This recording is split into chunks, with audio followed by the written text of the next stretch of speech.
આગથી સાવધાન જરૂર બનો, પણ આગના ભયથી ભડકી બે બાકડા ન બનશો. આગ લાગવાની ઘટના સમયે સ્વસલામતી માટે બહાર નીકળવાનો રસ્તો, અલાર્મ કેવી રીતે વગાડવો અને પ્રાથમિક ભયાનકતા જોતાની સાથે જ ટેલિફોન નંબર 101, ટેલિફોન નંબર 22148465 66 કે 68 તથા ટેલિફોન નંબર 22148598 નો નંબર જોડો. ફાયર બ્રિગેડ તેની ઝડપી સેવા આપી શકે તે માટે આ સૂચનો અનુસરો. આગ બુઝાવવા જતા ફાયર બ્રિગેડના વાહનોને બનાવના સ્થળે ઝડપથી પહોંચવા માટે રસ્તો ખુલ્લો કરી આપો. જ્યાં આગ લાગી હોય તેનું પૂરેપૂરું વિગતવાર સરનામું આપો. આજુબાજુમાં કોઈ પ્રચલિત જગ્યા હોય તો તેની પણ માહિતી આપો. ફાયર બ્રિગેડના કર્મચારીઓને કંટ્રોલ રૂમનો સંપર્ક કરવા માટે તમારો ટેલિફોન વાપરવા દો. તમારી કાર, ટ્રકો કે અન્ય વાહનો ફાયર પંપ, અંડરગ્રાઉન્ડ પાણીની ટાંકી પાસે ઊભી જ ન રાખો. આગ લાગે ત્યારે ફાયર બ્રિગેડને પાણી મળી શકે તેવી જગ્યા એટલે કે ટ્યુબવેલ, પમ્પિંગ સ્ટેશનો, કૂવા, તળાવ કે પાણીની સ્ટેટિક ટેન્ક્સ બાબતે માહિતી આપો. અગ્નિશાંતિ કેન્દ્રો જાનમાલનું રક્ષણ કરે છે. આવો તમને સ્વાર્ગી સહકાર આપીએ. બાળકો આપણી કિંમતી મિલકત ગણાય છે. તેઓને સૌથી વધુ અકસ્માત તથા દાઝવાની શક્યતાઓ હોય છે. બાળકો માટે આગ સામેની સલામતી માટે આટલા સૂચનો ધ્યાનમાં રાખો. ખુલ્લા ગની, હીટર કે રસોડામાં એકલા બાળકોને છૂટા ન રાખો. મોટા બાળકો અગ્નિનો ઉપયોગ કરતા હોય છે કે દિવાસળીની રમત રમતા હોય છે, પરંતુ તેનું પરિણામ ભયજનક હોય છે. દિવાસળીની પેટી અને સિગરેટ, લાઇટર્સ બાળકોના હાથમાં ન આવે તે રીતે રાખો.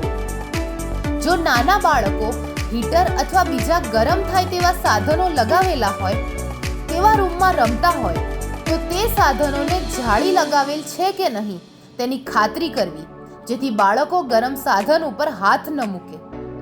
ઇલેક્ટ્રિક પ્લગ અને સોકેટ એવી રીતે રાખો કે જેથી બાળકો તેમાં વાયર, ધાતુનું કોઈ સાધન કે તેઓની આંગળી સોકેટમાં ન નાખી શકે. જો આગ લાગે ત્યારે એલાર્મ વગાડો. ફાયર બ્રિગેડ ટેલિફોન નંબર 101 અને ટેલિફોન નંબર 102 ઉપર જાણ કરો. તમારી પાછળના બધા જ બારી બારણા બંધ કરો.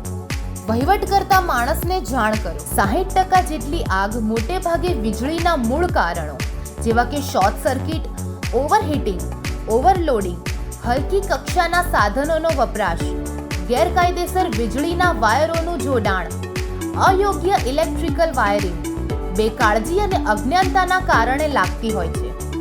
જરૂરી સૂચનાનો અમલ ન કરવામાં આવે તો આગ ભયાનક બને છે અને મોટા અકસ્માતો થવાની શક્યતાઓ રહે છે.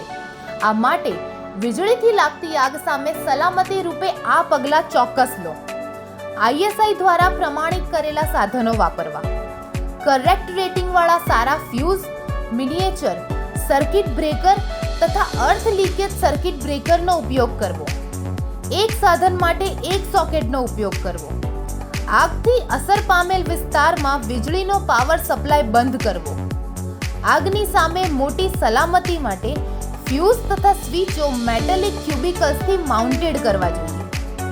વીજળીના દોરડાઓ ગરમ તથા ભીની જગ્યાએથી દૂર રાખવા. સાધનોના ઉપયોગ પછી તેની સ્વિચ બંધ કરવી અને પ્લગ સોકેટમાંથી બહાર કાઢી લેવું. તૂટેલા પ્લગ તથા સ્વિચો બદલી નાખો. લાંબા સમય માટે ઘરની બહાર જતા હોય ત્યારે મેઇન સ્વિચ બંધ કરો. વીજળીથી લાગતી આગ સામે સલામતી રૂપે આટલું ન જ કરો, જેમ કે હલકી પ્રકારના ફિક્ચર્સ તથા સાધનો ન વાપરો. વાયરિંગમાં કામચલાઉ કે ખુલ્લા સાંધા ક્યારેય ન રાખો. વાયરને સાદડી, ચટાઈ અથવા બારણા પરના રસ્તા નીચેથી પસાર ન કરશો. જો તે દબાણમાં આવે તો તેના કારણે શોર્ટ સર્કિટ થાય છે. સાધનોના વાયરને લટકતા ન રાખો. ખુલ્લા વાયરના છેડાને સોકેટમાં ન લગાવો. રહેણાંક વિસ્તારમાં આગ સામે અગમચેતીના પગલાં રૂપે આટલું અવશ્ય કરો.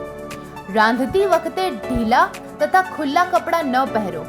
ખાસ કરીને સિન્થેટિક કપડાં જ ન પહેરો. ઘરને